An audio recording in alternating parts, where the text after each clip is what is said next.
This beautiful chapel, parts of which date back as far as the 6th century, is thought to be one of the oldest standing buildings in today's county. Find out where I am in just a few moments.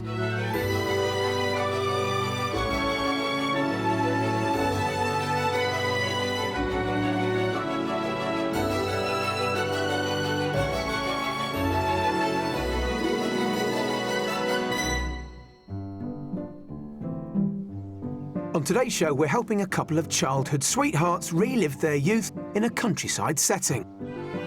At one property, size is everything. Not big enough. Too small. Ooh. But then the outlook improves. Now, what do you think about the position? Well, the views. The view is breathtaking. Wow. Today, I'm in Devon, and this is the chapel at Bickley Castle, the foundations of which date back as far as the 6th century, although the walls of the structure, as it stands today, were added some 600 years later. Bickley Castle itself is actually a fortified manor house and has a fascinating history of its very own. In the 15th century, it was in the hands of the Courtenays, who were embroiled in the violent dynastic struggles known as the Wars of the Roses.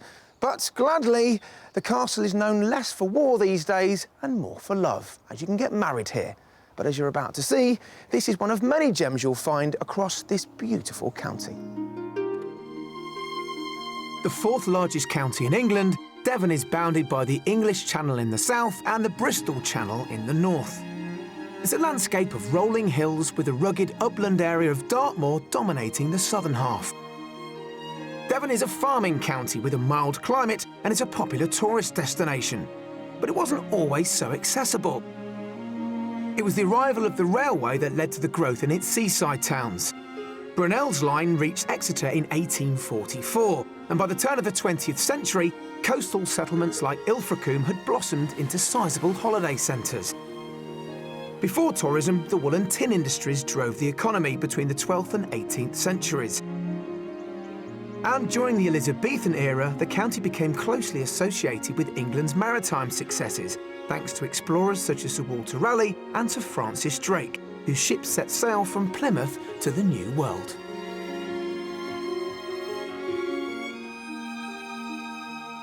With its land and seascapes, it's no wonder that Devon's such a popular choice with buyers. But you pay around £24,000 more than the national figure to buy a detached house here. Now, the north and south coastlines are still more popular with buyers than inland, and you pay around 30% more for that view of the sea. But what is it about this beautiful county that's captured the hearts of today's buyers? Well, let's meet them and find out. Childhood sweethearts Karen and Steve met at a party when she was 16 and he was the ripe old age of 20. Home is this 5-bedroom detached house in the North London suburb of Pinner, but it's not the same as it was. It's a nice little area, conservation area, but it's becoming more and more London, and it's not what we want anymore. It's got busier. Far more cars. Our buyers both hail from the Glasgow area, and Steve grew up in a Scottish village. Now free of job constraints and with their children away at university, they're keen to fulfil a long-held dream and return to a more rural setting. Hills and trees kind of make my heart sing. They just make me feel peaceful and content. I like being outdoors, full stop. I also like bird watching and wildlife. They decided on Devon after doing their homework. I want hills, so I looked at a geographical map of Britain and where are there hills. I want nice weather, so it had to be South Coast, and I want good mainline links into London. But both the location and the layout of the property will need to take account of Karen's health.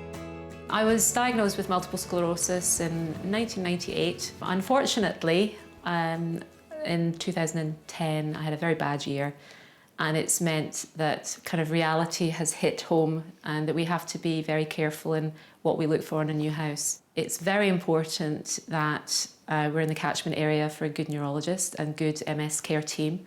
It's also important that we have the facility to have a ground floor, basically live on the ground floor at some point in the future.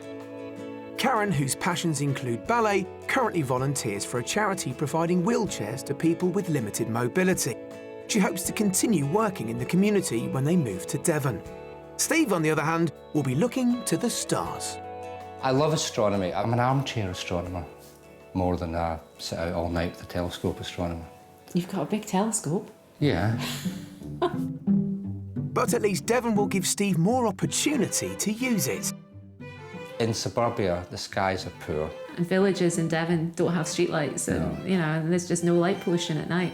So the sky can be amazing. Despite spending over 30 years together, they don't always see eye to eye. I would love some land. No. The reason I don't particularly want a lot of land, a big garden's fine, a little bit of land is fine. We saw one house on the internet that had 30 acres. His idea of heaven, absolute heaven, but come on, we're retiring. Although the next chapter is somewhat uncertain, Steve and Karen are looking forward to the future.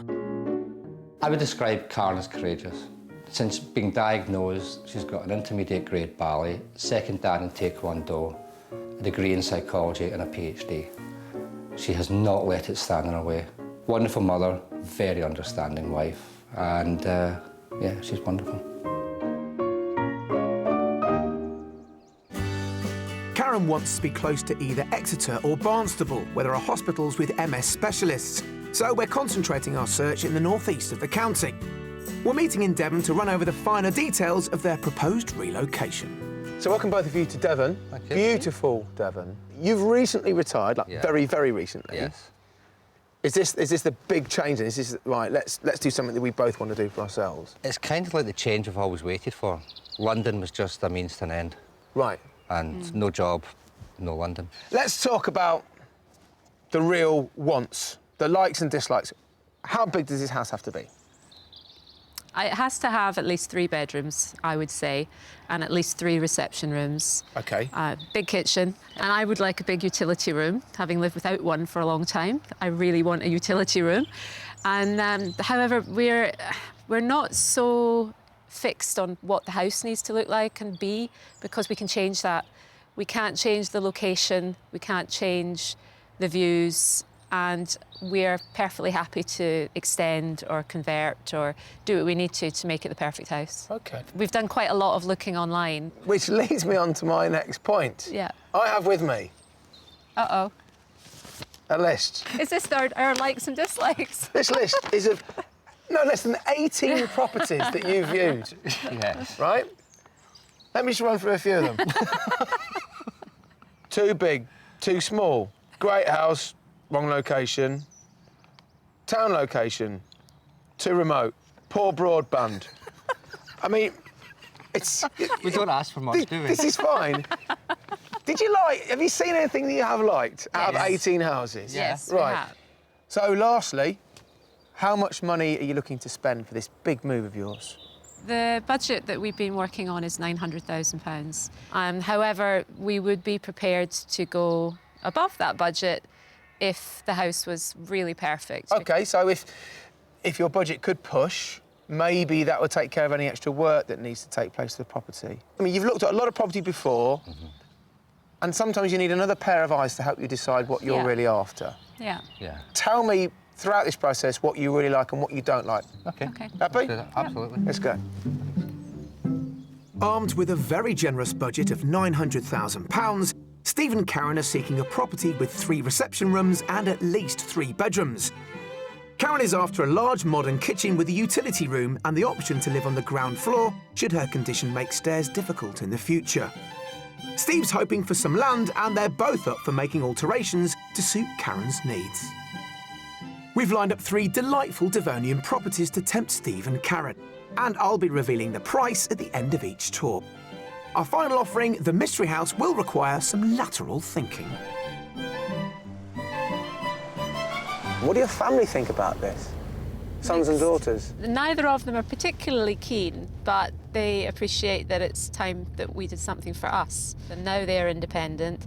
Rebecca's living in Reading, and Kyle's heading off to university. And it's kind of time for us now.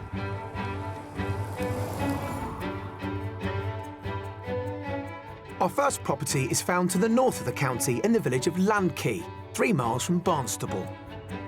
The village has a population of around 2,000 and is placed within a 10-minute drive of a medical specialist for Karen.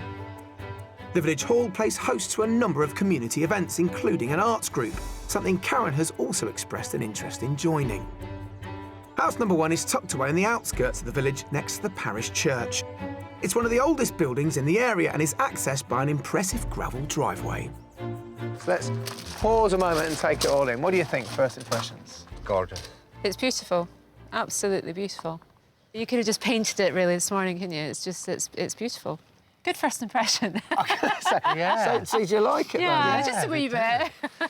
It's, you know, I often get a little bit nervous when I show people thatched properties. So I used to say we would avoid them. Oh, too much work. But they're just too nice to ignore. Yeah. Excellent. I'm glad you like it. Now, the house itself, parts of this date back as far as the 15th century. Our kids will love that. Yeah, our kids Will they? yeah. Huge history buffs. Let's go inside. Yeah. A strong start to our first house tour. This historical gem was at one time an open hall house, with alterations made in the 17th century. It is, however, listed a Grade 2 star property, and that can put some people off. We're starting in the dining room. OK, let's quickly pause in one of the few reception rooms we've got here. What's your first impressions? It's very nice. I worried about the step getting in. Yeah. Well, there's a little step in pretty much every room going along the house, actually. So that could be an issue. Could be an issue for me in the future. Right, OK. You wanted a big kitchen. Yep. Let's see if this is big enough. So, the heart of your home. Not big enough. Too small. Ooh. From such highs outside. I know. I can feel the temperature's got colder. Disappointment. It's small. It's smaller than the kitchen we have already. Yeah, quite considerably. I mean, it's beautiful, It is. but Lovely. not really what we're after. Unless we could extend it or knock walls down, but I've got a funny feeling it might be listed. This is Grade 2 star listed. Ouch. I'm keen on finding how much bigger a kitchen might need to be. To give you an example, my hob at home stretches from here to the wall. Let's not get into who's got the biggest hob here. Your hob, you telling me your hob is 1 metre wide? Wider. It's an 8 ring. yeah. Joking aside, although Karen and Steve say they like character and history, I wonder if they're going to find the size of kitchen they want in an older building. This kitchen is almost 20 square metres and comes with a utility room. There are other ground floor rooms to consider, though, in this sizable property, including a spacious slate-tiled hallway, a sitting room with original beams, and a study. Now, this house has, well, 2 or 3, depending on how you use them, reception rooms. This is what the owner currently uses as a snug. It's lovely. You like it? Yeah, nice room. You've also got another room at the back there. Now that, at the moment, is currently used as a ground floor bedroom. Oh, okay. Which we thought, you know, maybe sometime in the Suit me. future, Yeah. single-story living. And there's also a ground floor bathroom here as well. Right. So you could have completely single-story living. The steps are an issue. Yeah, they are, aren't they? I've been thinking if at some point in the future I'm using a wheelchair indoors, it just wouldn't work. It would take a lot of work to put in ramps or level out floors, and I'm not sure we'd be even allowed to do that.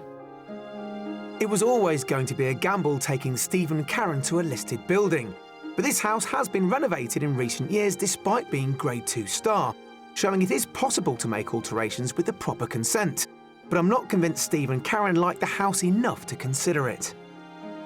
Upstairs there are 4 good-sized bedrooms, 3 doubles and a single. They include the master bedroom with dressing room and an ensuite cloakroom, along with 2 family bathrooms. We're heading to the older part of the property. Now, fortunately, another couple of stairs there, but then look at this. Oh, wow. Beautiful. This is a room. Yeah, isn't it just? This And is a how room. old is that? This is part of the 15th century Yeah. of the building. Now, the Lord of the Manor would have been sleeping up here. There you go, dear. Might still be.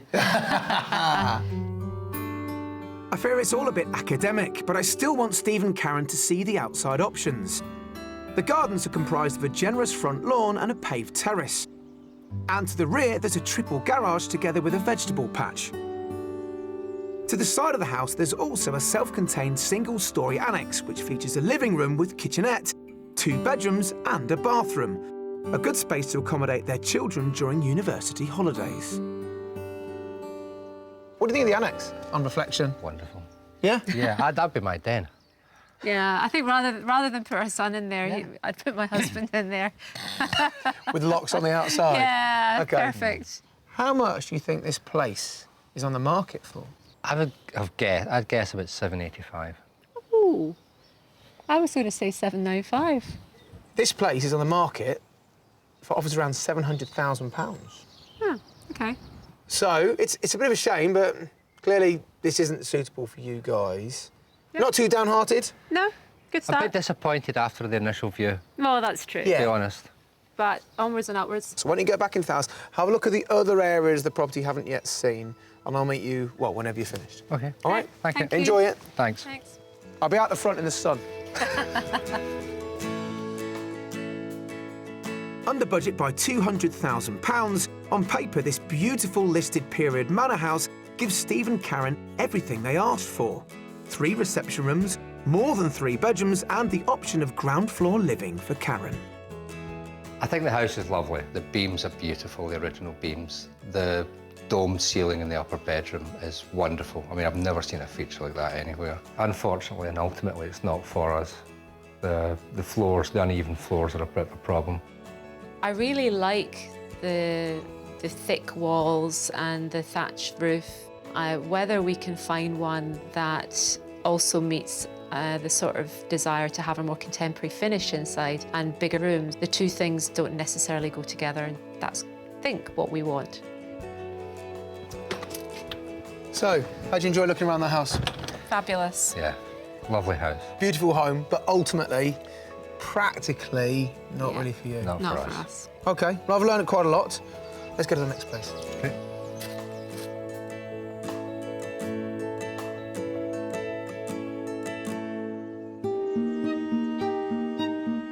As well as having 2 separate coastlines, Devon is also awash with rivers which meander through all parts of the county.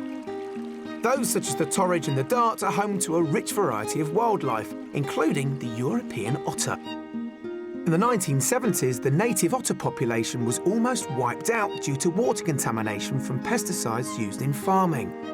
Today, thanks to changes in agricultural practices and a successful reintroduction programme, otters are making a comeback.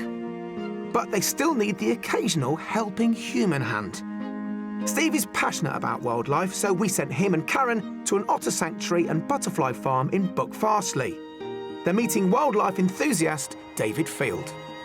Started with butterflies. Where did the otters come from? Well, we started with the butterflies through my interest in wildlife, and then we suddenly realised we had the lovely resource of the River Dart, and I had a particular interest in otters, and suddenly the sort of seed was sown. Your rescue work, are they young otters, adult otters? We tend to find problems with young otters in particular, who can be separated from the parent, possibly at times of storms with floods, this sort of thing. They get lost and abandoned sometimes, and very often they make a lot of noise. They cry and they squeak and they whistle, and if mum is around, well, she'll come back. She'll come. And great, that's the answer to the problem, you know, off they go together. If the mother doesn't return, David and his team need to intervene. After being checked over by a vet, the very young are syringe-fed with a milk mixture until they're able to chew fish. At around 10 weeks old, they're released back into the wild. As well as running an active release programme, the sanctuary is home to around 12 residents. Some are non-native species, such as the Asian short-clawed otter. Steve is interested in volunteering when they make their move to Devon, so they're meeting long-term sanctuary volunteer Tim Cox. And it's feeding time. And you're going to be feeding These lovely hungry this otters. lovely little girlie called Jasmine. So it's over to you. Thank you. Enjoy yourselves. So how old are they? Jazzy is about 6. A little boyfriend is called Felix. He's about 10. So these are babies? No, they're fully grown. Wow. They're fully grown. They're So- tiny. The Asian otters are the smallest. They're probably the cutest and the naughtiest. Yeah. And as you can see, very affectionate. Yeah, make yourself at home. Now you notice they've got little hands. It's 5 little web digits. And these guys use their hands for digging, so they forage, they look for things like crustaceans, mollusks and worms. So not much fish, or fish as well? They eat fish as well, yeah. What So they proportion just of get- of the diet is fish? I'd say 2/3. Oh, maybe. So this one is cheeky. This one is cheeky. Both Steve and Karen seem to be enjoying their hands-on experience with the otters, so the pressure's on to find them a home here in this wildlife-rich county.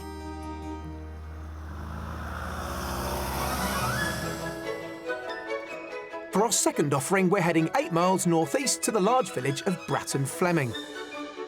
Situated on the edge of the Exmoor National Park, the village is well placed for access to Barnstable's medical facilities and offers a shop, post office and a Victorian church. Set in 2 acres of land, our second property sits in a secluded spot on the edge of the village, with spectacular views over open countryside. This is the second property. It's lovely. It is lovely. I love the stone. Really nice. Victorian, not listed. Yay! So we can demolish So part of it. get your sledgehammers out. Now, what do you think about the position? Well, the The views. view is breathtaking. Wow. The walk-up's And beautiful, the isn't it? sound of water It's Yeah. lovely. is just so tranquil. A good first impression, although I've heard that before. However, I'm hopeful that the interior of this detached period cottage will live up to expectation, as it's been restored and extended in recent years. Now, let's start off with the kitchen. And I come armed with responses to what I think I might get here. It's a bit small, but we could make it bigger. In what way? Obviously, you said it's not listed, and there's already a conservatory, which means there's the possibility to extend that away, Yeah. depending on how much room there is that way to go. Your kitchen diner Yes. would be fantastic going out that way towards And the view, wouldn't it? those views. Something else. Amazing. Oh, absolutely. I'm pleased to hear that you're open-minded. Let's keep Absolutely. walking through, shall we? Yep. Maybe it's because this house isn't listed, or maybe they just prefer it to our first offering, but we seem to be getting a more positive response to our second property. The ground floor also offers a dining room which opens out onto a double-aspect sitting room with stone fireplace and wood-burning stove. Off this, there's a potential study and spacious utility room. And just beyond the kitchen, another living room. So this is one of 2 reception rooms. OK. What do you think of this so far? I like this. It's a nice, relaxing room. It's a lovely view. I can't get my eyes off the view, really. I could sit and just be mesmerised all day. Those steps, They're not ideal. could you not make this practical? Oh, you can certainly Yeah. make it more practical than it is. Yeah. It's how long it would remain practical for, which is, crystal ball time. I've no idea. But, I love the stone and the way it continues Yeah. from the floor into the fireplace and with the beam above as well. Now, I'm sure you've just peeked a glance. Yeah, we have. That's your ground floor double bedroom with an ensuite there as well. Okay, great. Right. So, if you can get up those 3 steps, we're future-proof. There's those 3 steps, isn't there? Yeah. Let's worry about cost later. Let's, let's dream a little, if you like. Let's talk about what changes in the ideal world we'd like to make. Okay. Right. Okay, so let's go upstairs to the bedrooms now. Okay. Okay. Despite the possible problem with the steps, I think Steve and Karen can see how they might be able to arrange this house to suit them in the future. And that's a big improvement on our last viewing. Upstairs, there are 4 good-sized bedrooms. 2 are large doubles, although one of those is being used as an office. There's also a single and a half-tiled family bathroom. The master bedroom is this right at the end, but you've got another good-sized double with a twin aspect at the far end of the property as well. Okay. 5 bedrooms in total if you include the one downstairs. Right. What do you think of this? Lovely room, but storage. Where do we put the wardrobes? Next door, in the other bedroom? Possible? Yeah. Yeah, we don't need 5 bedrooms. No. So, yeah, we could use one of the smaller bedrooms. And I love high beams, so that's a big plus. And I love the dual aspect. Yeah, it's great, isn't it? We're definitely spoilt for choice with this property, not least when it comes to bathrooms, as there's also a large ensuite off the master bedroom with a raised bath and separate shower. Heading outside, there's access to the attached garage, and above that, a large loft room that could be transformed into more living space, subject to planning consent. And let's not forget the land. At last, you get to see the view up close and personal. Yeah, spectacular. It's wonderful. And the sky. For a man that wanted outside space, you've got a bit more of it here. You've got 2 acres in total. You've got that paddock the other side. You might have noticed a couple of ponies there. Right. Oh, okay. This garden here, as far as you can see, just the other side of that leat, which is that stream running through the garden there, look. Yeah. Follow the hedge line, and an added bonus, that paddock there, where those 2 sheep are grazing. Looking back at the house, you know there's some work to be done to make it right for you guys. Yeah, for us. So how much do you think this house is for sale for? I would go at 725. Yeah, and I'm thinking these views add a bit to that. I'll say 795. Well, this house, not bad guesses, astride the real price, is on the market for offers around £749,950. Okay. Possibility. Yeah. Have a good look around, take as much time as you want. Lovely. All right? Thank you. See you in a mo. Thanks. Well, having a bit of foresight and looking into what could be done to this property, obviously it will cost a bit of money, but I'm so pleased to hear that they can see the changes they'd like to make and that it could be a practical option for them. Again under budget, this time by £150,000, our second property, a stone-built cottage, gives Steve and Karen the space they wanted both inside and out, with 5 bedrooms and 3 reception rooms and 2 acres of land. Plus, there's plenty left in the pot to make the alterations for Karen's convenience. In its current configuration, the house isn't perfect for us. However, the fact it's not listed means that it's possible. I think Steve probably likes the house more than I do. We both love the views, and he can see the potential, and he's not remotely stymied by the fact that, you know, we have to do a lot of work. I think it's a lovely house as it is. I think there are real possibilities to make it ours. I think everything is doable. Where there's a will, there's a way. You're a bit earlier. I think there'll be a cracking sunset there this evening. Oh, wow. Yes, there will. But maybe that's something to tempt you back for, eh? What do you think? Do you like it? Yes. Yeah, very much. Yes. Well, hopefully it's giving you something to think about this evening. Yeah, a lot. Good. Let's go back.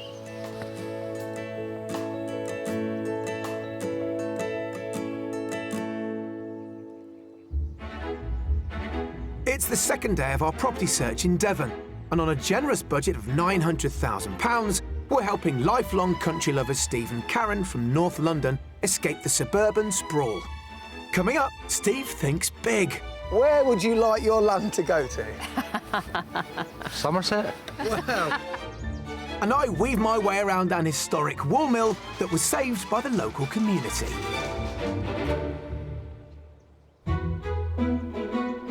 After yesterday's 2 house tours, I'm wondering whether Steve and Karen really want a period property because of all the work that goes with it. I genuinely think the house that you're after hasn't been built or hasn't been built to your specifications. The house that you get may well need a lot of work. Which is fine. Which is fine. It doesn't scare you. No, not at all. I mean, and that's one of the options that, you know, the mystery house is taking us somewhere that needs a lot of work. So let's see if Karen's right.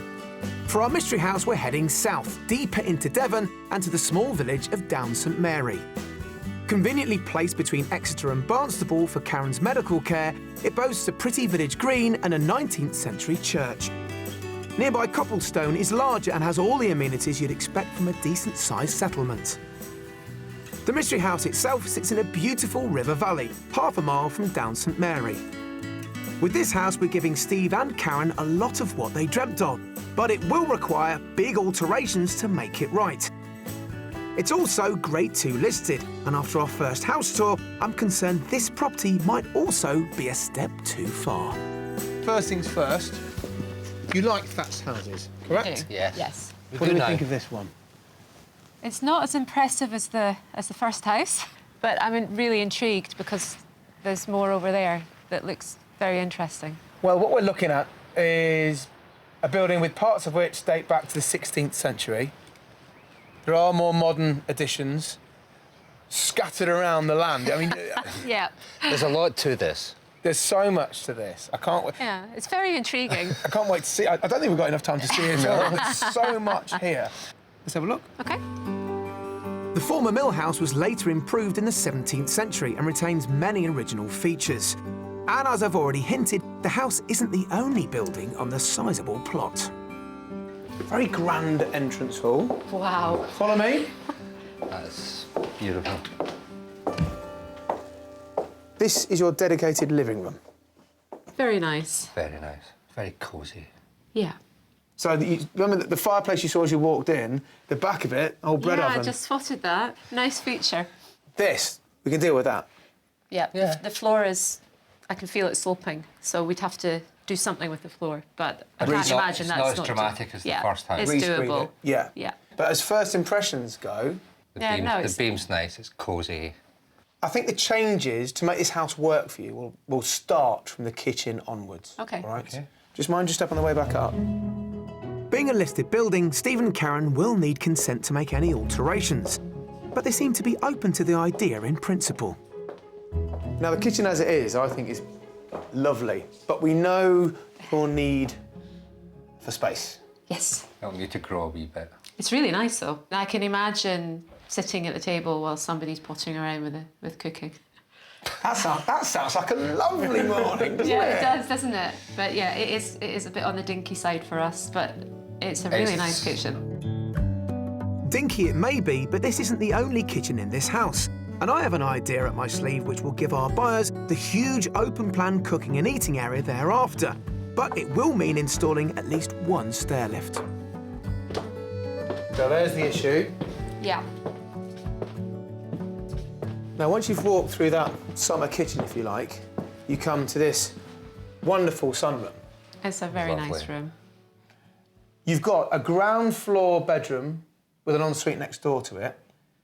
If you can put some form of lift here Yeah. or in the kitchen there, Yeah. all the rooms you went through then are divided by a stud partition only. Right. My plan would be to knock down the walls between the second kitchen and garden room to create a huge kitchen dining space next to the downstairs bedroom. There are 3 further decent-sized bedrooms upstairs, arranged along a long corridor and all with exposed timbers. There's also a family bath and shower room. So right at the end of that corridor, you've got an ensuite there. Well, master suite, really. Good-sized bedroom as well, isn't it? This is a nice room. It's a very nice room. Yes. Lots of light. The floors undulate a bit. I think we'd probably have to look Yeah. at some overboarding here, wouldn't Yeah, we? it would be an issue and we'd have to fix it. And of course, all these jobs are adding up. We have to get to the end of Yeah. this and figure out whether these amendments and modifications justify the cost. Yeah. Well, something to think about. We're going to now go outside because, Steve, you're going to like this. There's lots of it. Okay. Adjoining the main house is a separate self-contained cottage, which is occasionally used as a holiday let and guest accommodation. It consists of a modern kitchen, sitting room and 3 bedrooms, 1 on the ground floor and 2 upstairs, both with their own ensuite bathrooms. There's also a further 2-storey outbuilding containing an office, gym and storage facilities. The gardens include large lawn and terraced areas and a raised ornamental fish pond. But that's not all that's on offer here. So, Steve, at last in the great outdoors, where would you like your land to go to? Somerset? Well, you've almost got it, mate. That river is the River Yeo, right? That river goes through your land. That disused vineyard is included. And it comes back down, all the way around. That paddock's yours, 1919 acres. Oh, this is going to be too much. This is going to be too much. So how much do you think this substantial property and land is on the market for? This is going to eat up virtually all of our budget, I think. I would put this 830, 840. I'm going to try and be positive and say 875. It's just come on the market. It offers around £895,000. Thought so. There's a lot to see.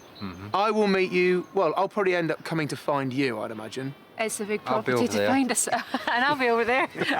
Try and stick together. All right? I'll catch you whenever you're ready. Okay, Thanks. thank you. At £5,000 under budget, this former mill house offers Steve the rural dream he was after, but it may need some future-proofing. There are more bedrooms than they wanted, 4 in the main house and another 3 in the adjoining cottage. The 19 acres of land is made up of meadows and a former vineyard. I love the mystery house. I was nervous in a way coming to it, but I love it. It's got a lot of character. It's very practical in a lot of respects. The kitchen I shouldn't like, but I do. It has the land in the river, which of course is going to sell it to me. It's homely. I am a little bit confused by the mystery house. The rooms are smaller than we'd like, and the floors are on different levels, and the views aren't as good as property number 2, but I like it so much better. So are you glad we brought you here? Yes. Very. You are as well, Karen. It's given us a huge amount to think about. Well, let's find you somewhere to do just that. Let's go.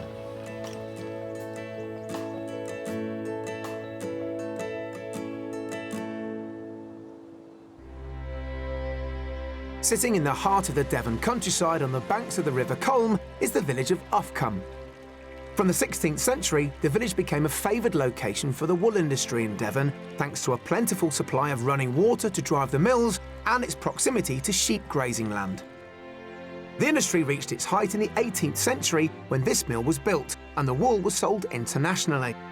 Today, the Coldharbour Mill is a working museum. I've come to meet museum administrator Peter Fisher to find out more about the village's links with Devon's famous fluffy exports. So, Peter, it looks like we're surrounded by some industrial history. When did it all start? Well, kicked off in 1799 when a fellow called Thomas Fox, who was a wool merchant over in Wellington, Somerset, decided he'd like to build a mill so he could start spinning on the new machinery of the time, spinning jennies. Yeah. And of course he needed a site where there was going to be a good water supply, which we can see we have here. Uffcombe had a lot of people who were spinners and weavers, so he was hoping they'd be persuaded to come and work in his mill.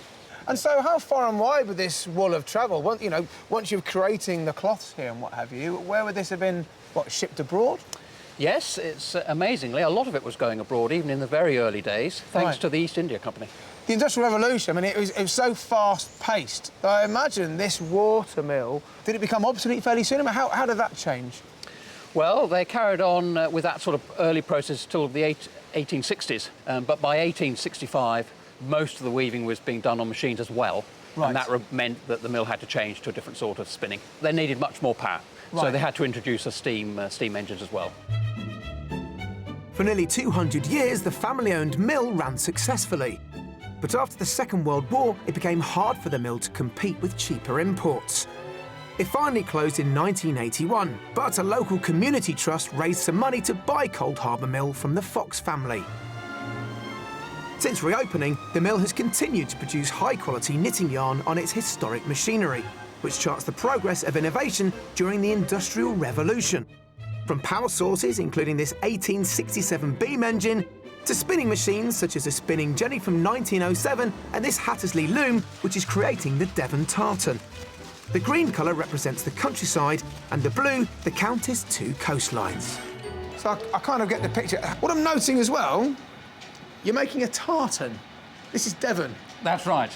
Well, one of the very early ideas, actually, when the museum first opened, was to design a special cloth that would be unique to us. Right. And one of the weavers came across and designed us 2 Devon tartans, which we then got registered with the Scottish authorities. So this is what you're looking at, is the official blue tartan. It's just lovely to see, if you like, the end of this process. Now, This has been made here, I understand. That's right, yes. I mean, that's the Bluebell. It's beautifully soft. What's that's the right. aim of the Trust for the future? What are the goals? Well, the aim is to preserve the mill and to continue to show people how the process has worked. But obviously, to be sustainable, we need to be making money as well. And you're no shortage of volunteers, I imagine? No, we're very dependent on our volunteers. Well, I've got to say, Peter, it's been a fascinating process, and I wish you and the volunteers all the best for the future, and I'll make sure I keep an eye out for that Devon tartan. That's great, thanks so much. Thanks again. Bye-bye.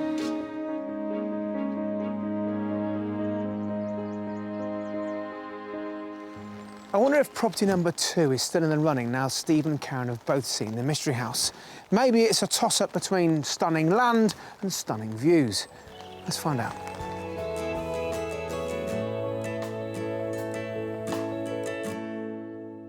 I've been thinking that, well, this morning, the second property was in the running, but seeing your reactions with the Mystery House, I wasn't sure whether that would still be here to be thought about. What's going through your minds? We like them both for very different reasons. Yeah. And we can't reconcile the two of them. It's kind of bizarre because when we arrived at the Mystery House, our initial reactions were, nah, it's not really for us. But as we went further around it, we just really began to fall in love with the place because it's just got such a lovely feel. I think we have a habit of getting excited by possibilities. So that house offers a lot of possibilities. It kind of went downhill when I looked out the windows and saw I couldn't really see a view, because property number 2, I'm still completely blown away by those views. Does one of you like one property more than the other?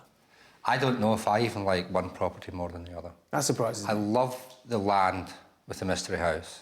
I would love that kind of land on my doorstep. The problem we've got here is almost that we're both a little self-sacrificing. Yes. Because I like the Mystery House, not just because of the house and the possibilities, but because it gives Steve what he wants.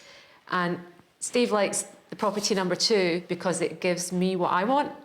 So that's making things a little bit more complicated. What's next for you guys? How are you going to reconcile the differences between property number 2 and the Mystery House? We will go and see both of them again. But whatever happens, let us know what you decide, because we seem to have gone so far. I know. And I want to find out what you do at the end. You will. Please. We will. Promise. Good luck. Thank you. Thank you.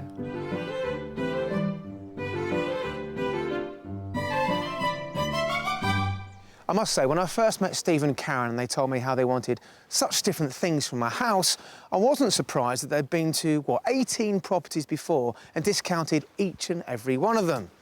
So I'm pretty chuffed to be stood here with not one but 2 houses under serious consideration. And whilst I've no idea which of the properties will come out on top, hopefully a second viewing will flush out a winner. I do hope so. See you next time. Steve and Karen did go back to view both properties again, but decided the work that might be needed to alter them to meet Karen's future needs was going to be too much. If you'd like to escape to the country in either England, Wales, Scotland or Northern Ireland and would like our help, you can apply online at bbc.co.uk/beonashow.